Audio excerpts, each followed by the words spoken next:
Bab 331 Roh Iblis 3. Selama mereka dapat menentukan lokasi pastinya, maka bunga kerangka tidak akan sulit diperoleh. Satu-satunya masalah adalah rumput peradangan, mendapatkannya benar-benar sangat sulit, benar-benar sangat sulit. Shen Yanxiao menghela napas dan berkata, apakah semuanya mengikuti kehendak takdir? Kita tidak bisa mengatakan dengan pasti bahwa kita tidak bisa mendapatkannya, mungkin kita punya kesempatan. Tapi saya penasaran, jika Anda bisa mendapatkan ketiga jenis tanaman ini, apakah Anda bisa menggunakannya untuk menangkap setan? Satu-satunya alasan mengapa dia tertarik pada kompetisi antar akademi di Kekaisaran Longxuan setelah setengah tahun sepenuhnya karena Xiu. Karena menggabungkan tanaman roh iblis dengan dua tanaman lainnya dapat menghasilkan elemen gelap, lalu apakah itu berarti mereka tidak perlu menangkap iblis apapun? Akan tetapi, jawaban Xiu justru membuat Shen Yanxiao semakin tertekan. Iblis masih dibutuhkan. Ketiga tanaman ini memang dapat menghasilkan elemen gelap, tetapi efek dari ketiga tanaman ini dimaksimalkan di tempat berkumpulnya iblis. Para iblis bergantung pada elemen gelap yang mereka hasilkan dan tanaman roh iblis membutuhkan aroma iblis untuk meningkatkan pertumbuhannya. Tanaman roh iblis di tanganmu hanyalah tanaman muda dan elemen gelap yang dapat dihasilkannya terbatas. Hanya setelah tumbuh, ia dapat menghasilkan elemen gelap dalam jumlah besar. Jadi, apakah itu berarti dia masih perlu mengikuti kompetisi setelah 6 bulan? Shen Yanxiao mendesah tak berdaya. Tanggung jawab yang dibebankan padanya semakin bertambah, dan sepertinya membuka segel ini akan memakan waktu lama. Revolusi belum berhasil, dan kawan-kawan masih perlu bekerja keras. Pada saat yang sama, dia juga harus terus bekerja keras untuk mencapai level Master Apoteker terhormat agar bisa meramu ramuan pesta darah dan menyelesaikan masalah Yunqi. Mari kita lakukan ini pelan-pelan, oke. Pertama, aku akan mencabut tanaman roh iblis ini. Mata besar Shen Yanxiao berkilat karena sesuatu. Di kepalanya, dia sudah memikirkan sebuah rencana. Karena sekolah Roland Suci telah salah mengira tanaman roh iblis sebagai ramuan rawa putih, maka dia akan memanfaatkan situasi dan mengambil tanaman roh iblis ini. Jika tidak, jika orang lain mengambil dan menggunakannya, mereka tidak hanya akan gagal dalam meramu ramuan, tetapi mereka juga akan menyia-nyiakan tanaman roh iblis yang langka itu. Perlu diketahui bahwa setelah perang antara dewa dan iblis, para iblis telah mundur ke dunia bawah, dan selama bertahun-tahun, tidak seorang pun tahu di mana klan iblis tinggal.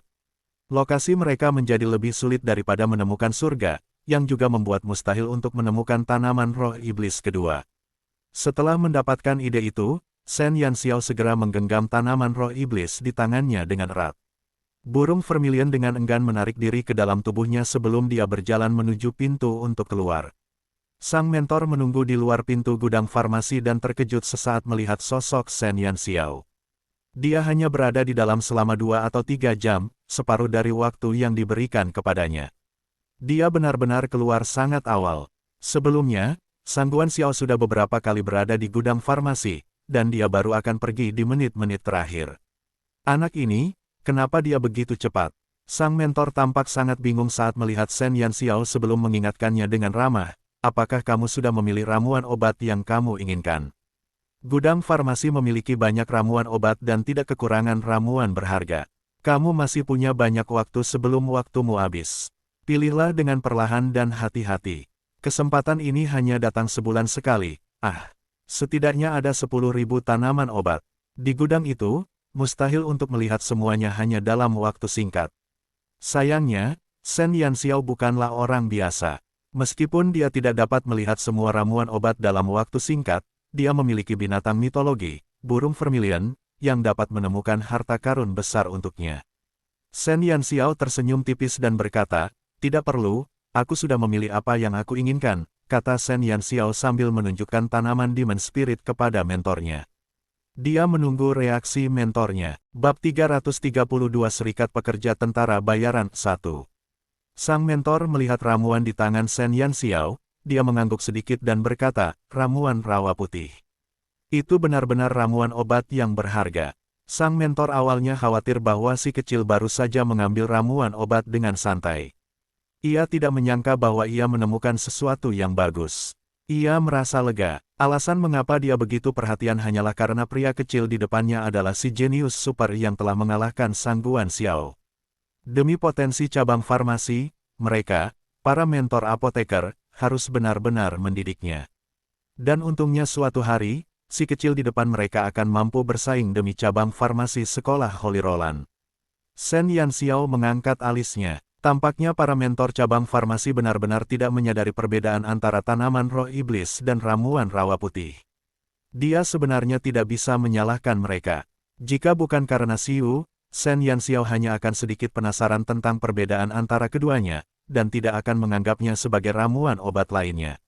Bagaimanapun, klan iblis telah menghilang dari pandangan orang-orang selama ribuan tahun. Dalam sejarah panjang, banyak hal tentang klan iblis telah terlupakan seiring berjalannya waktu. Belum lagi hanya tanaman kecil. Jadi Shen Yanxiao memutuskan bahwa tidak seorang pun akan mengenali tanaman roh iblis, dan dia dengan senang hati memasukkannya ke dalam cincinnya. Para penjaga, yang diam-diam mengawasi, menutup pintu gudang farmasi. Namun, ketika pintu ditutup, Shen Yanxiao memperhatikan bahwa penjaga menggambar sesuatu yang berbeda di pintu kali ini. Itu sangat berbeda dari ketika pintu dibuka.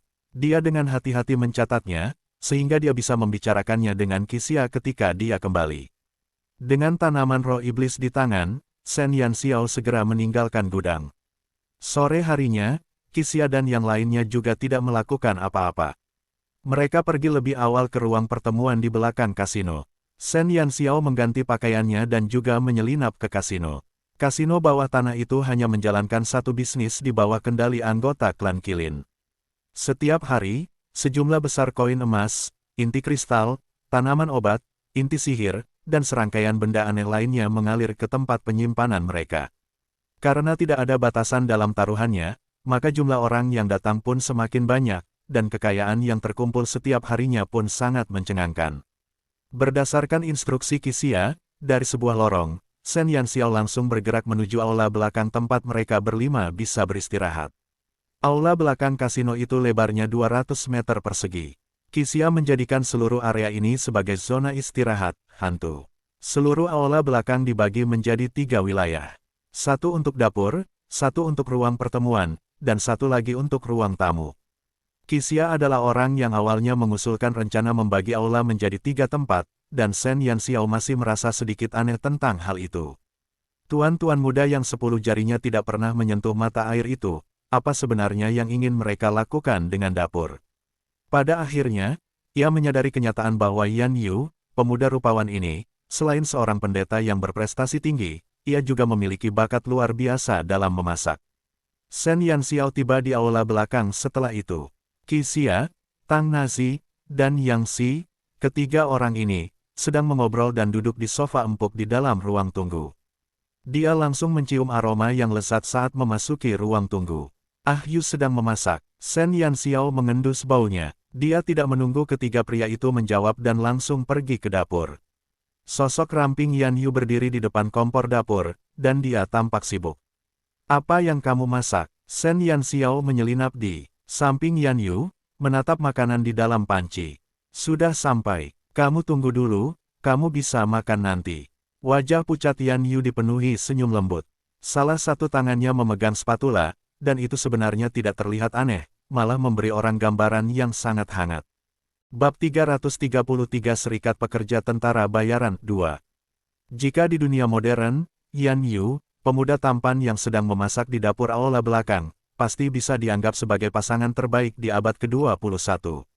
Sulit dibayangkan bahwa tuan muda dari keluarga berpengaruh benar-benar tertarik pada memasak.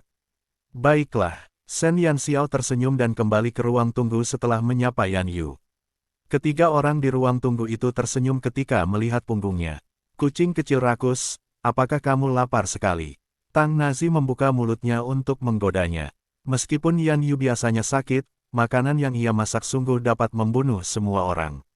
Bahkan juru masak istana pun tak dapat dibandingkan dengan keahliannya. Akan tetapi, hanya mereka berempat yang pernah mencicipi hasil kerajinan sebagus itu sejauh ini. Apa yang kamu panen sore ini? Kamu kembali dengan cepat bersama mentor. Qixia lebih khawatir tentang perjalanan Shen Yanxiao ke gudang. Sebagai keluarga pedagang, klan Qilin memiliki sedikit pemahaman tentang gudang obat sekolah Roland Suci. Beberapa ramuan obat dibeli dari rumah lelang klan Qilin. Shen Yanxiao mengangkat bahunya, saya menemukan hal yang baik. Qixia dan yang lainnya tidak bertanya lebih jauh. Lagi pula, selain Tang Nazi, dua orang lainnya tidak tahu apa-apa tentang farmasi. Selama mereka tahu Shen Yanxiao memiliki perjalanan yang berharga, itu sudah cukup. Apakah kamu menemukan lokasi susunan ajaib di gudang farmasi? Tanya Qixia. Shen Yanxiao mengangguk. Dia memberitahu Qixia titik awal dari dua rangkaian susunan sihir. Dia kemudian mengambil pena dan kertas dan menggambar setiap detail satu persatu. Qixia menatap dua gambar yang dibuat Shen Yanxiao, alisnya sedikit berkerut. Maksudmu, saat kamu masuk dan keluar, penjaga menggambar pola yang berbeda di pintu? Tanya Qixia. Shen Yanxiao menganggukkan kepalanya. Dia juga merasa sangat aneh tentang hal itu.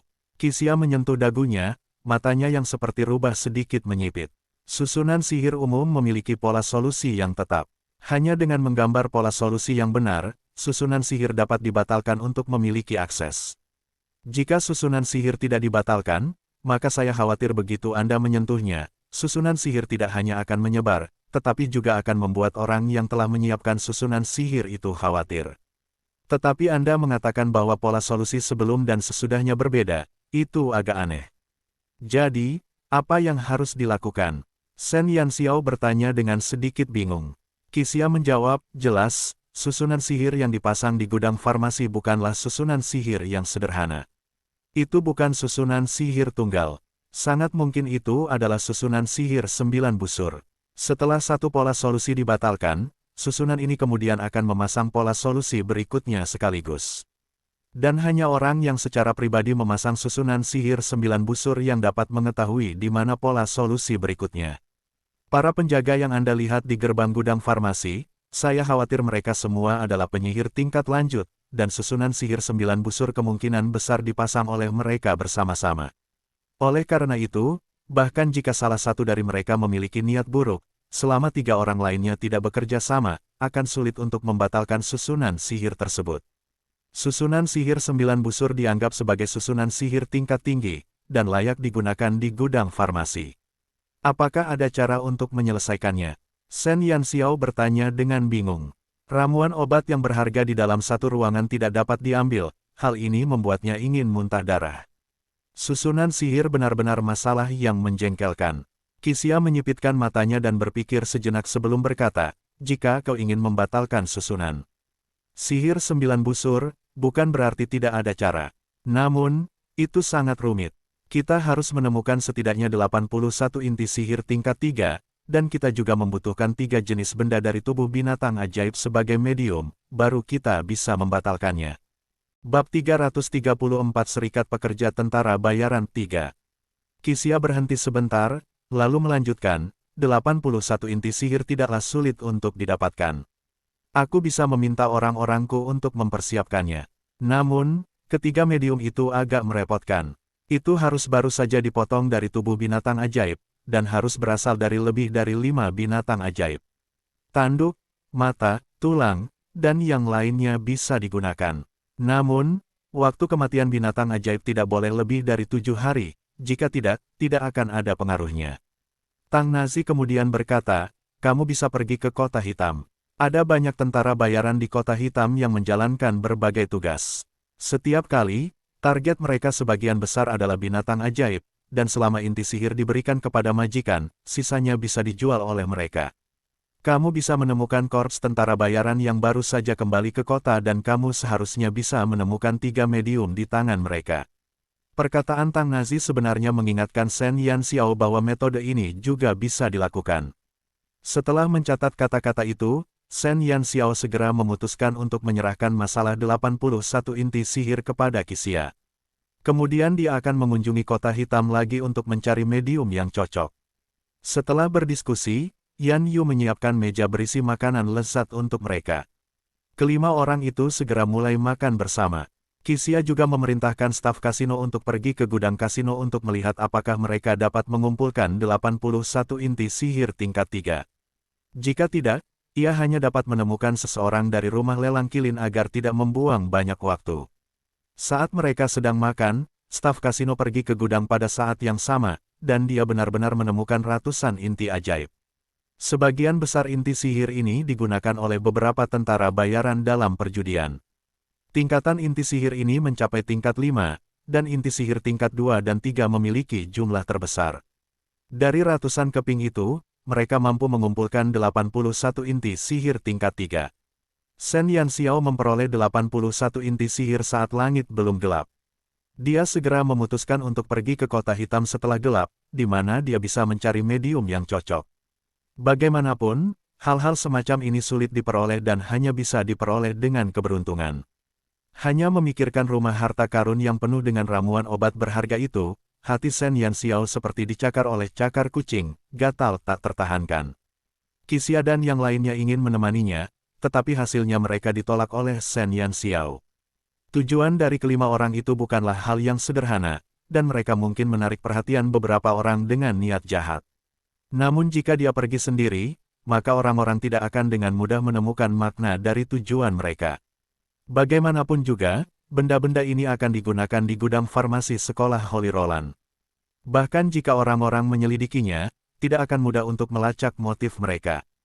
Atas pendekatan Shen Yanxiao, keempat tuan muda itu setuju dan tidak bersikeras lagi. Saat malam tiba, Shen Yanxiao harus pergi. Sebelum pergi, Yang Xi memberinya topeng untuk digunakan. Pengerjaannya jauh lebih halus daripada yang dibelinya di kota hitam. Wajah barunya ini tidak akan menarik perhatian, dan dengan itu, dia juga tidak dapat dilacak. Dia mengganti pakaiannya dan mengenakan topeng. Setelah itu, Shen Yanxiao mengucapkan selamat tinggal kepada keempat pria itu, lalu berjalan menuju kota hitam. Kota hitam selalu terang benderang di malam hari. Jalanan dipenuhi kerumunan orang yang sibuk dan pedagang kaki lima di kedua sisi jalan menjajakan barang dengan tangan mereka, sambil berteriak sekeras-kerasnya. Shen Yanxiao berjalan-jalan di jalan kota hitam, dan penampilannya sangat tidak mencolok. Kali ini, dia tidak melihat ke arah toko-toko di sisi jalan tetapi langsung menuju ke serikat buruh bayaran kota hitam. Di setiap kota, pasti ada serikat pekerja mercenari. Klien manapun dapat mengajukan tugas di serikat pekerja mercenari, dan para tentara bayaran di kota tersebut bebas menerima tugas-tugas ini. Bab 335 Korps Tentara Bayaran Serigala Gua 1. Serikat buruh bayaran kota hitam terletak di bagian tengah seluruh kota dengan luas ratusan meter persegi. Hampir setiap saat, akan ada tentara bayaran yang memasuki serikat buruh untuk mengambil atau mengganti tugas. Zona tak teregulasi di kota hitam ini akan dipenuhi dengan banyak kristal ajaib bersama dengan berbagai tugas hadiah yang membuat seluruh serikat buruh tentara bayaran begitu sibuk sehingga tempat itu ramai dengan berbagai aktivitas. Di sini, menjadi tentara bayaran adalah karir yang sangat menguntungkan. Ketika Shen Yanxiao masuk ke dalam pintu serikat buruh tentara bayaran, sekelompok tentara bayaran baru saja menerima misi baru dari serikat buruh. Jumlah tentara bayaran dalam kelompok itu tidak banyak, hanya ada 5 atau 6 orang. Di seluruh benua Radiance, karena tidak ada aturan khusus yang menyebutkan berapa banyak anggota yang dibutuhkan dalam satu korps, maka selama mereka bersedia, beberapa tentara bayaran dapat berkumpul bersama dan membentuk korps tentara bayaran kecil. Korps tentara bayaran kecil ini memiliki paling banyak 10 anggota dalam kelompok mereka. Dan mereka sering tidak dapat menerima tugas yang sulit, jadi mereka hanya dapat mengincar binatang ajaib tingkat rendah.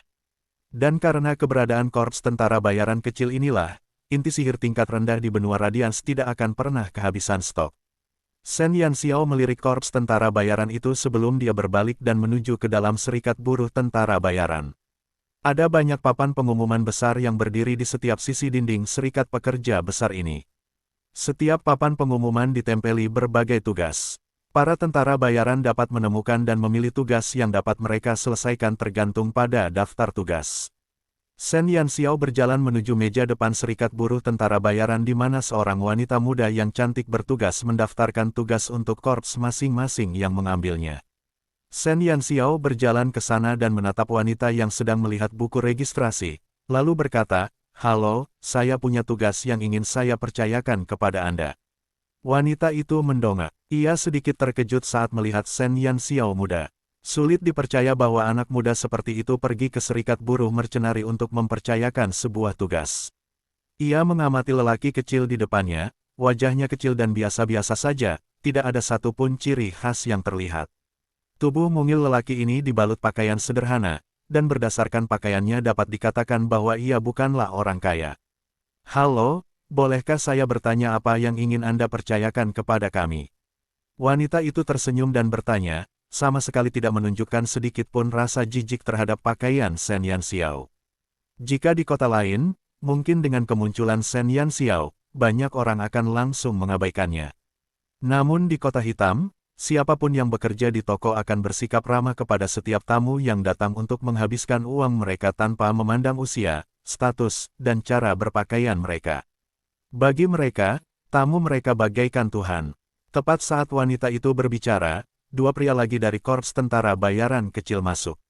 Setelah mereka mendengar kata-kata wanita itu, mereka tidak bisa menahan diri untuk tidak melirik ke samping. Ketika mereka mengetahui bahwa tamu yang berdiri di depan meja resepsionis adalah seorang anak berusia 13 tahun, wajah mereka menunjukkan sedikit keterkejutan.